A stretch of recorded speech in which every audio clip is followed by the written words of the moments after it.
आमजन में डर, माफ़ कीजिएगा, हाँ लेकिन माफ़ी क्यों? मुजफ्फर वारसी का वो कलाम आपने सुना होगा ना, सच मुंह से निकल जाता है, कोशिश नहीं करता। खैर, पुलिस का स्लोगन है आमजन में विश्वास और अपराधियों में डर, लेकिन क्या वास्तव में ऐसा होता है?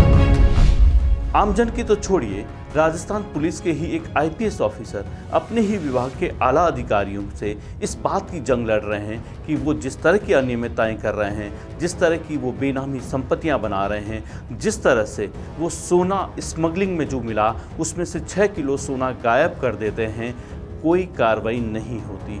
जब एक आईपीएस ऑफिसर का इस राजस्थान में ये हाल है तो आमजन में विश्वास ये पुलिस कब और कैसे बना पाएगी, ये एक बड़ा सवाल है। राजस्थान पुलिस के एक आईपीएस ऑफिसर पंकज चौधरी अपने ही विभाग के आला अफसरों और आईएएस अफसरों के खिलाफ एक जंग लंबे समय से जारी रखे हुए हैं। वो लगातार अपने इन अफसरों पर संगीन आरोप लगा रहे हैं, लेकिन सरकार और सिस्टम कुछ कार्रवाई नहीं कर रही। आज मेरे साथ बेबाक सवाल के इस मंच पर पंकज चौधरी उन हर सवालों का जवाब देंगे जो आप और हम जानना चाहते हैं।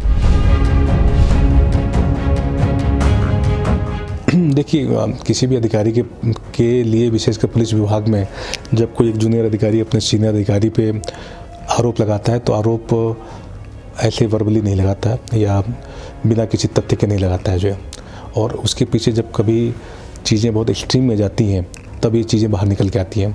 मैं इसको आपको ब्रीफ कर दूँ इस मामले का कि एक्चुअली मुझे क्यों बाहर आना पड़ा या मुझे क्यों शिकायतों का एक लंबा दौर स्टार्ट करना पड़ गया जो है। मुझे बूंदी से जब मेरा ट्रांसफ़र दिल्ली आरएसी बटालियन के कमांडेंट के रूप में हुआ तो उस समय एडीजी आरएसी राजीव दासो जी हमारे बॉस सर थे उस समय। और जनरली क्या होता है कि आप दिल्ली में देखेंगे कि आरएसी की 3 बटालियंस हैं।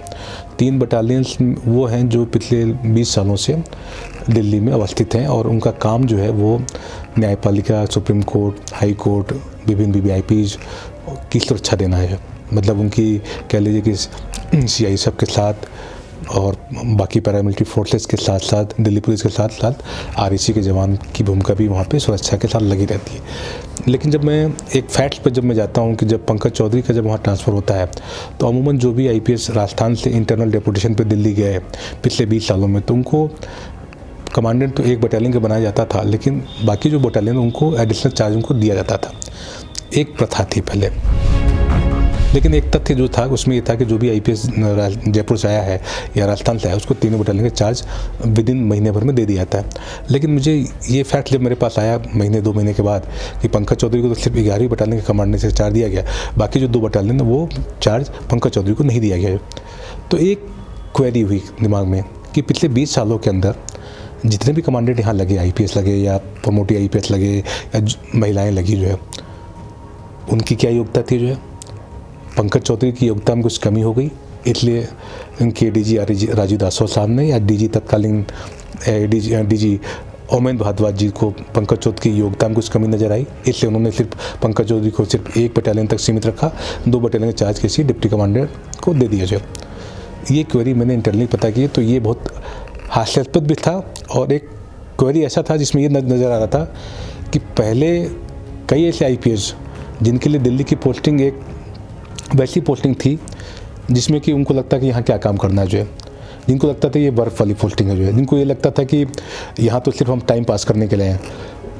उस परिप्रेक्ष्य में अगर देखें तो अपने आप में एक क्वेरी बहुत बड़ी बन जाती है कि आखिरकार पंकज चौधरी को ऐसी क्या योग्यता में कमी देखी, उनकी क्षमता में कमी देखी गई कि उनको 3 बटालियन के बजाय सिर्फ 1 बटालियन का चार्ज दिया गया। ये बटालियन में ये चीज़ें मैंने इंटरनली वेरीफाई करने की कोशिश की, किसी के पास इसका जवाब नहीं था। मैंने जब आरएसी बटालियन में जब मैंने काम करना शुरू किया, मुझे याद है कि ये बटालियंस दिल्ली रहीं, लेकिन दुर्भाग्य था इन बटालियंस का कि पिछले 20 सालों में जो बेसिक इंफ्रास्ट्रक्चर, क्योंकि अगर एक हम कांस्टेबल को देखें, अगर वो कांस्टेबल कहता है राजस्थान में कि मैं दिल्ली बटालियन में मेरा पोस्टिंग है, तो वो गर्व के साथ ये कहता है कि मैं वीआईपीज की सिक्योरिटी देता हूँ, सुरक्षा देता हूँ। लेकिन जब आप उनका इंफ्रास्ट्रक्चर जाकर मैंने महसूस किया तो ये पाया कि हमारे जवान जो है वो टेंटों में रह रहे हैं। टेंटों का मतलब ये है कि वो दिल्ली की 50 डिग्री सेंटीग्रेड टेम्परेचर में उसी फटे टेंटों में रह रहे हैं, -5 डिग्री सेंटीग्रेड टेम्परेचर में भी। तो ये पाएगा कि कहीं ना कहीं इस इंफ्रास्ट्रक्चर में पिछले काफ़ी समय से काम नहीं किया गया जो है, या जो भी कमांडेंट्स आए उन्होंने इस पर ध्यान नहीं दिया जो है। तो ये कहीं ना कहीं पीड़ा महसूस हुई कि अगर मुझे कमांडेंट बना के यहाँ भेजा गया है तो मुझे यहाँ बहुत अधिक सुधार की आवश्यकता है, मुझे बहुत ज़्यादा कुछ करना है। ठीक है, कोई बात नहीं, गवर्नमेंट ने मुझे और मेरे डीजी ने मुझे एक ही बटालियन का चार्ज दिया, कोई दिक्कत नहीं, मैं एक बटालियन तो पूरा अपना कंसंट्रेट करूंगा और अपने पूरा समय दिया जाए। हमने सुधार की प्रक्रिया स्टार्ट की। मुझे उसके लिए काफ़ी पत्राचार करना पड़ा, मुझे कमिश्नर दिल्ली पुलिस के कमिश्नर से मिलना पड़ा, मुझे डीजी को डीओ लिखना पड़ा, उनको लिखना पड़ा। मैंने अपनी पीड़ा बताई कि साहब ये बटालियन जो है देश के शीर्ष वीआईपीज़ की सुरक्षा कर रही है, लेकिन जब इनका हम इंफ्रास्ट्रक्चर आप देखें तो ये बिल्कुल दयनीय स्थिति में है। इनके पास जनरेटर्स नहीं है, इनके पास पीने का पानी नहीं है, इनके पास सीवरेज की व्यवस्था नहीं है, इनके पास सड़क नहीं है, और ये बटालियन बिल्कुल ऐसे खानाबदोश की तरफ पटकी पड़ी हुई है जो। मैंने इस पर प्रयास किया। शुरुआत में पत्रों का कोई जवाब नहीं आया, लेकिन जब मैंने इसको बहुत सीरियसली लिया तो दिल्ली पुलिस ने इसको कंसीडर किया और ये पाया कि भाई दिल्ली पुलिस में तो आप देखेंगे कि देश की राजधानी है, वहाँ तो सैकड़ों बटालियंस हैं, तो ये भी संभव है कि सैकड़ों बटालियंस है तो बहुत ज़्यादा किसी पे तरजीह ना दी जाए कि भाई ठीक है हमारे पास तो 100 बटालियंस है। लेकिन इस इश्यूज़ को मैंने उठाया, इन जवानों के इश्यूज़ को उठाया, अपने 1000 जवानों के इश्यूज़ को उठाया। ये माना कि भाई इतनी बड़ी जगह पर जब तक इंफ्रास्ट्रक्चर इनको अच्छा नहीं मिलेगा, इनका मनोबल नहीं अच्छा रहेगा, इनके जो वेलफेयर अच्छा नहीं रहेगा, तो ये काम अच्छा नहीं कर पाएंगे जो है। इसके लिए मैंने कुछ एफर्ट्स लिए, जैसे कि बैरक्स की बात की मैंने, पोटा हाउस की बात की मैंने जनरेटर्स की, बड़े जनरेटर्स की बात की, जिसमें कि बड़ा जनरेटर्स इनको दिया जाए ताकि जवान रात में जब ड्यूटी करके आते हैं या दिन में ड्यूटी करके आते हैं तो इनको कम से कम सोने की जगह मिले, अच्छी लाइट्स मिले ताकि इनको मच्छरों से दूरी है। इनकी टेंट की जगह पोटा हाउस लगे जो है। पीने के पानी की वजह से हर महीने एक जवान मारा जा रहा है, तो हमने बड़े आरओ सिस्टम की बात की जो है। हमने रोड्स की बात की, हमने दिल्ली पुलिस से बात की कि ये काम राजस्थान पुलिस नहीं कर सकती, ये तो चूँकि आपके इलाके में है तो नगर निगम को, एनडीपी, एनसीपी को इस पर देखना पड़ेगा। इनमें रोड्स बननी चाहिए, इनके सीवरेज सिस्टम की व्यवस्था होनी चाहिए, इनकी बाउंड्री वॉल्स होनी चाहिए। तो ये ऐसी चीज़ें थी जो बेसिक रिक्वायरमेंट है किसी बटालियन के लिए। जब इस पर काम करना मैंने शुरू किया, इसको ये मानते हुए कि तो बहुत ये बेसिक चीज़ें तो इस बटालियन में होनी चाहिए, लेकिन उस पर जोर आने लगा। उस पर ये लगने लगा कि पंकज चौधरी ऐसा नया क्या कर रहे हैं जो है। जो चीज़ 20 साल से पड़ी हुई थी उसमें ऐसा न्याय क्यों करना चाह रहे हैं जो है। अगर हर महीने एक जवान मर रहा है तो पंकज चौधरी क्यों पीड़ा हो रही है जो है। अगर जवान नहीं सो पा रहा है ठीक से तो पंकज चौधरी क्या पीड़ा हो रही है। अगर पंकज चौधरी की बटालियन के दीवारें टूटी पड़ी हैं तो पंकज चौधरी क्यों चिंता हो रही है। तो इन पत्राचारों से कुछ अधिकारियों को थोड़ा सा उनके कंफर्ट जोन में बाधा उत्पन्न हुई जो है। इवन दिल्ली पुलिस में भी हुई और ये राजस्थान में भी। उनको थोड़ा सा लगने लगा कि ये अधिकारी क्यों आगे बढ़कर लिख रहा है और क्यों डिमांड कर रहा है पोटार्स के। लेकिन एनी हाउ कुछ हमारे प्रति लोगों की नाराज़गी कुछ उच्च अधिकारियों को रही, उन्होंने मेरा पीछा भी किया। लेकिन अंततः मुझे याद है कि जब मैं बटालियन से मैं वहाँ से जब मेरा ट्रांसफ़र जयपुर के लिए हुआ तो उस समय तक POTA house, RO system, generators, road Delhi police ने भी काफ़ी कोऑपरेट किया, सीवरेज सिस्टम, सारी चीज़ अच्छी हुई। तो एक सेटिस्फेक्शन का मुझे भाव रहा। और इसके साथ तो मैं ये भी कहूँगा कि जो जवान वहाँ पे दारू के नशे में अपने टाइम को बर्बाद करते थे या दारू की लतें थी, उनको दूर करने के लिए मुझे एक लाइब्रेरी की मैंने स्थापना कराई। मुझे याद है कि एक एमपी साहब और कुछ रिटायर्ड आईपीएस ने उसका उद्घाटन किया और उसको मैंने इसलिए लाइब्रेरी को रखा कि जो नए जवान हैं, नए बच्चे हैं, वो कम से कम दारू की लत से बाहर आएंगे और अपना जो समय है वो कहीं नहीं किताबों में रहेंगे, कुछ एग्जामिनेशन में आगे बढ़ेंगे और कुछ उनको सकारात्मक ऊर्जा मिलेगी। ये सब सारी चीज़ें करने में मुझे बहुत आसान नहीं रहा। सब चीज़ें करने जो है मुझे काफ़ी परेशानियों का सामना करना पड़ा और बहुत से अधिकारियों की, विशेषकर राजस्थान पुलिस के शीर्ष अधिकारियों, विशेषकर मैं जिस एडीजी राजीव दासों की बात कर रहा हूँ, इंटरनली महसूस हो रहा कि ये अधिकारी हमारे इन कामों से बहुत खुश नहीं है जो है। तो इन सब चीज़ों में कहीं ना कहीं लगने लगा कि जब कोई आप अच्छा काम कर रहे हैं, कोई नवाचार कर रहे हैं, कुछ आप अच्छा करना चाह रहे हैं, तो ये व्यवस्था आपको इतनी आसानी से काम करने नहीं दे रही है। दिल्ली से ही स्टार्ट हुआ और जैसे 2 बटालियंस को जब मैंने पता किया तो मुझे एक क्वेरी थी कि भाई अगर एडीजी आरएसी ने अगर मुझे 2 बटालियन का चार्ज नहीं दिया तो क्या करें। तो जिन 2 बटालियन में डिप्टी कमांडेंट को चार्ज दिया था वो निहायत ही भ्रष्ट, निहायत ही निकम्मे, निहायत ही बदमाश टाइप के उनको कमांडेंट का चार्ज दिया गया जो है। तो इसका मतलब एक इंटरनल नेक्सस समझ में आया कि ये वो जो 2 कमांडेंट है जो कहीं ना कहीं राजीव दासोज के इशारे पर लगाए गए हैं और जिनकी भूमिका कुछ अलग है जो है। उन पर करप्शन के कई चार्जेज आए, कई इंटरनल अनियमितता डेटाएं आई जिसमें कि कहीं ना कहीं राजीव दासोत का इसमें इन्वॉल्वमेंट रहा, तो ये बातें धीरे धीरे बढ़नी शुरू हुई। जो है ये पाया गया कि पंकज चौधरी को तो पहले एक बटालियन तक सीमित रखा गया, और दूसरी बात, पंकज चौधरी अगर एक बटालियन में काम भी कर रहे हैं तो उसमें भी राजीव दासोत को दिक्कत महसूस होनी शुरू हो गई। जो है और बाकी जो 2 बटालियन थी उनका जब मैंने इंटरनल सर्वे कराया, इंटरनली जिन्हें पता किया, तो पता कि वो करप्शन के अड्डे बन चुके हैं। जो है तो इसमें कहीं ना कहीं संरक्षण जो है एडीजी रैंक के अधिकारी का दिया जा रहा है। जो इन सब बातों को मैंने तत्कालीन डीजीपी मनोज भट्ट साहब को मैंने पत्राचार के माध्यम से मैंने अवगत कराया, और मुझे याद है कि मैंने एक पर्टिकुलर में दिल्ली से आके मनोज भट्ट साहब से मिला भी, और मैंने इनको इंटरनली बताया कि साहब ये चीज़ अच्छी चल नहीं रही है।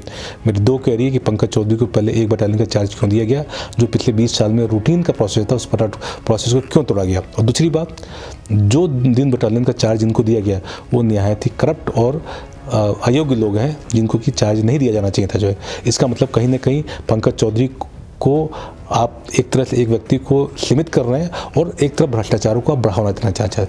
तो ये साफ साफ मैसेज था, लेकिन मनोज भट्ट साहब ने उस समय इस चीज़ को माना कि नहीं, बिल्कुल ये गलत है, हम इसको कराते हैं, देखते हैं, और हम जो भी ठीक है वो करेंगे। लेकिन वो शायद वो करने में सक्षम नहीं थे, या शायद उनकी नीयत नहीं थी कि वो कुछ करना चाहते थे। जो है बातें बढ़ती गई।